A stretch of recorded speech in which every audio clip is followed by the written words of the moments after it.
রাস্তা ছাড়ুন। আমার প্রস্তাবে রাজি কিনা বললেই রাস্তা ছেড়ে দেব। তোর মতো বাজে ছেলের প্রস্তাবে আমি রাজি হব? ভাববে কি করে? আপোষে না পেলে আমি জোর করে ছিনিয়ে নিতে জানি।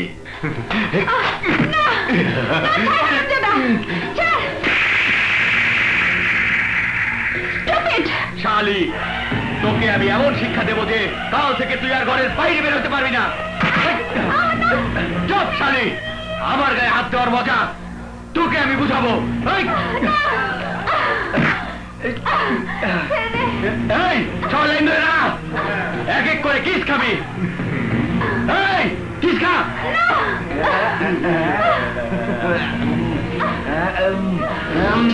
ছোটা তো শক্ত কে?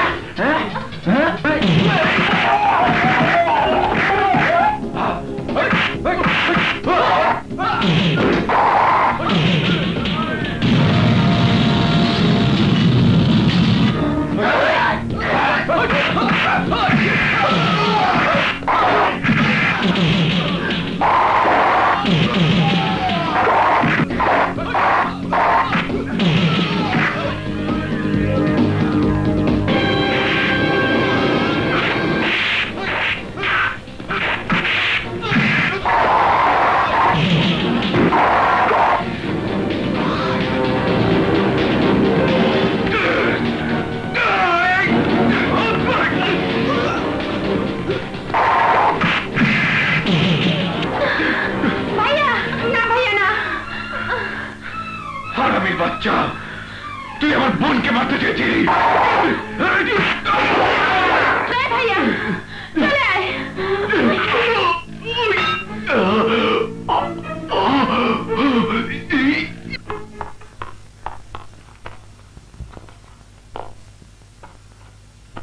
কি করছিস বলে? কাপড় গোছাচ্ছিস কেন? তুই যাকে মেরে রক্তাক্ত করেছিস সে পুলিশের ডিআইজির ছেলে।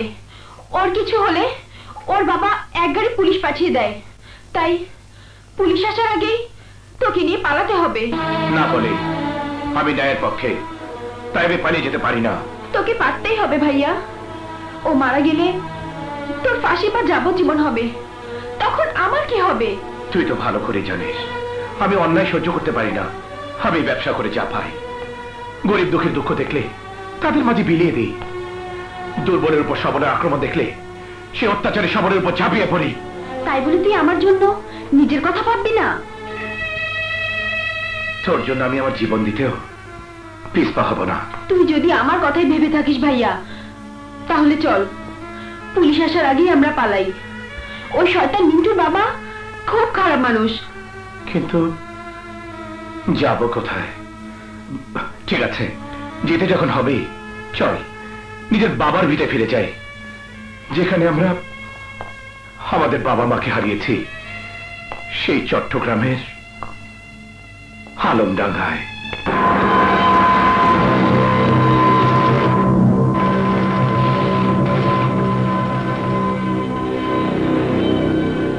রাশেদ যতক্ষণ পর্যন্ত তার অপরাধের জন্য ক্ষমা না চাইবে ততক্ষণ পর্যন্ত এই রাস্তা বন্ধ থাকবে।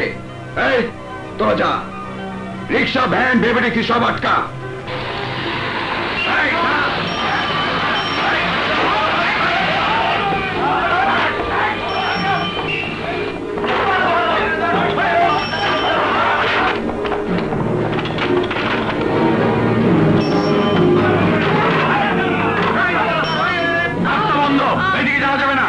একটু দয়া করো বাবা, আমার মেয়েটা প্রসব ব্যথায় কষ্ট হচ্ছে। চুপ শালা, এদিক যাওয়া যাবে না। বাস ওস্তাদের হবো। আপনাদের ওস্তাদ কোথায়? বাবা আমার ঈশ্বর ছেড়ে দিতে বলো, আমার মেয়ে হাঁটতে পারছে না, ওর প্রসব ব্যথা উঠেছে, দয়া করো বাবা। অসম্ভব, আপনি অন্য রাস্তা দিয়ে ঘুরে যান। বাবা বাবা একটু দয়া করো বাবা, নয়তো আমার মেয়ে মারা যাবে। পাছাড়েন পাছাড় বলছি। এই বুড়োকে নিয়ে যান। দয়া করো দয়া করো বাবা, দয়া করো। কি হয়েছে বাবা? আমার মেয়ের প্রসব ব্যথা, হাসপাতালে নিতে হবে, কিন্তু ওরা যেতে দিচ্ছে না। চলুন।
থামলি কেন? সাহস থাকলে চালিয়ে দিতি।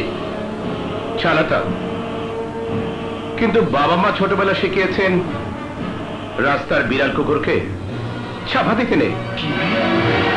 আমি কুকুর? চুপ, একদম চুপ। রাস্তা আটকে যারা সাধারণ মানুষের উপর এভাবে অত্যাচার করে তারা কুকুর ছাড়া কি হতে পারে?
পাগল।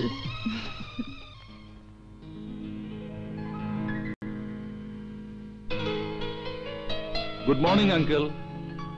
আরে রাজীব, ওয়েলকাম ওয়েলকাম মাই সান। তুমি তো কয়েকদিন আগে এসেছো, দেখা করোনি কেন? আঙ্কেল, নতুন প্রজেক্টটা নিয়ে ভীষণ ব্যস্ত সময় কাটাচ্ছি। আচ্ছা আচ্ছা, এসো বসো। শুনলাম তোমার রক্ত দিয়ে আমি গোসল করব।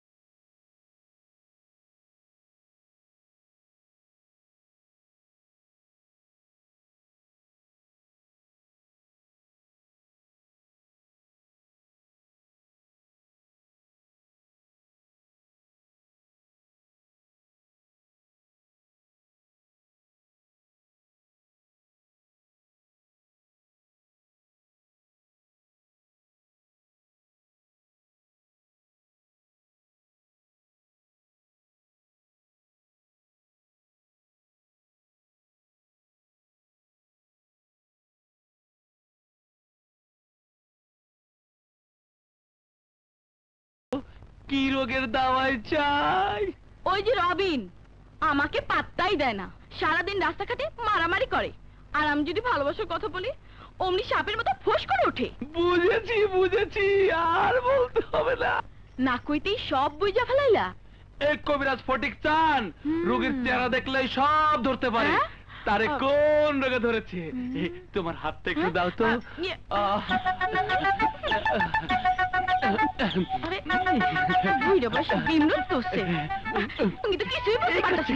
সঠিক বয়সটা বুঝতে চাইছিলাম। বয়স আর বুঝন লাগবো না, আমার ওষুধ দিবা কিনা কও। দিব না কেন, অবশ্যই দেবো। কই গেল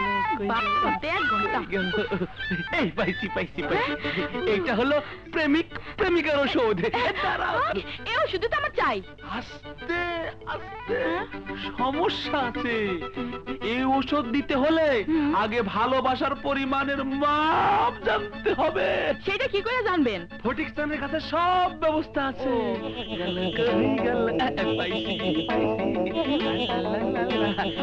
বুকের মাপি ভালোবাসার শালা লুচ্চার বাচ্চা, আমার বুকের মাপ নিবা? আমারে চেনো নাই তোরে আজকে আমি তখন মনে আসছিল না শয়তান তোরে বিলাই লাগে মত লাগে না এই ওষুধে যদি কাম না হয় তাহলে তোর একদিন কি আর আমার যে কয়দিন লাগে বুঝছো